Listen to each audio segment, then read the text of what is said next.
अगर एकदम नहीं सुनाओ तो वो ठीक नहीं क्यों उनका साथ लड़ाई हो जाए। सुना दे हम लिखने सीधे सीधे कविता लिखने कि बहल रहा चुनावी बेयार वही में उठ गई समझी हमारी वाह समझी हमारी हो लगे लगो समझी में दोष रहे ना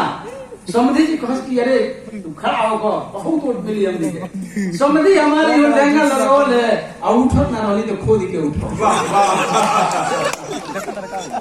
हमारा के सब लोग जाने ला जो कर थोड़े हम लगा धनी सो कर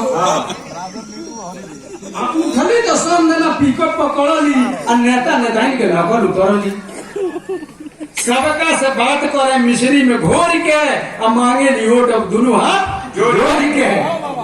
बहुत अच्छा। अब पहले वो हमरा से रहली लाजा अब देखे तो भाग जासु करे ना बात आई अब बतियावे लिखू मुस्कुरा के वाह वाह अब बतियावे लिखू मुस्कुरा के बोले ली रोटी में माखन लगा के क्या बात है। कहेली हम सनारौरा भुलाए हमरे निशानी पर मोहर लगा वाह वाह भाई वाह।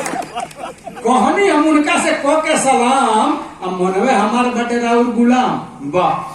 के तरह रौरा से हम वाला कोटे और रौरे के छोड़ के चक्रा में सौटे वाह जो ये नहीं कर सजा सके के पवनी वैसन समर्थन हमार अब तहिया से हो गई और जूझा वाह। अब देखिए कविता का भाव एरिया से बदलता समाज के कोई चित्र कौन ये कविता खड़ा करता कि हम लिखनी की समधिन देवी है समधिन देवी है समधि जी देवा और करे लो जमी के समाज के सेवा बहुत अच्छा। और यही से रहली है गावत गीत और सब लोग हार जाये हम जाए जी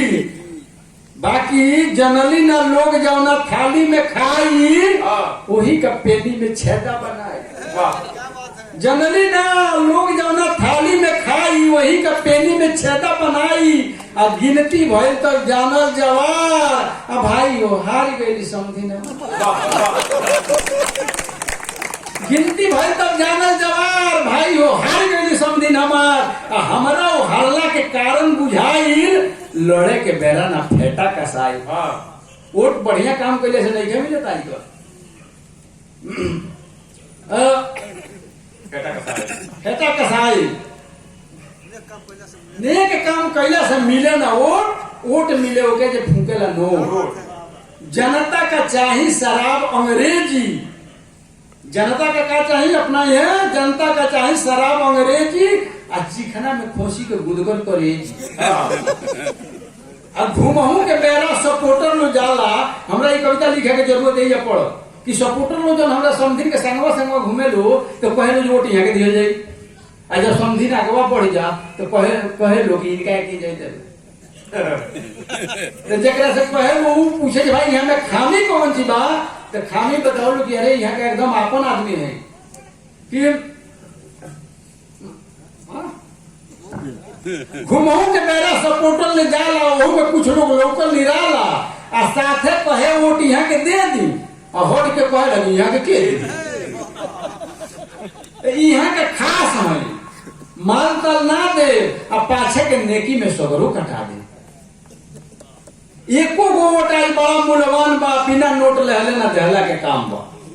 अरे होत रहो यहाँ के साथे घुमाई ध्यान रहो माल तल जहाँ भेटाई हमने के ही भर जे ही पियाई गोश भात खूब बनवा के खियाई और दक्षिणा में रुपया के गड्डी थमाई ओटवा तो असली में तहवा दियाई वाह वाह बहुत अच्छा बिल्कुल सत्य ऐसा बा अपन सिद्धांतिक विचार अवधु महान बाटे भारत मां धन्यवाद।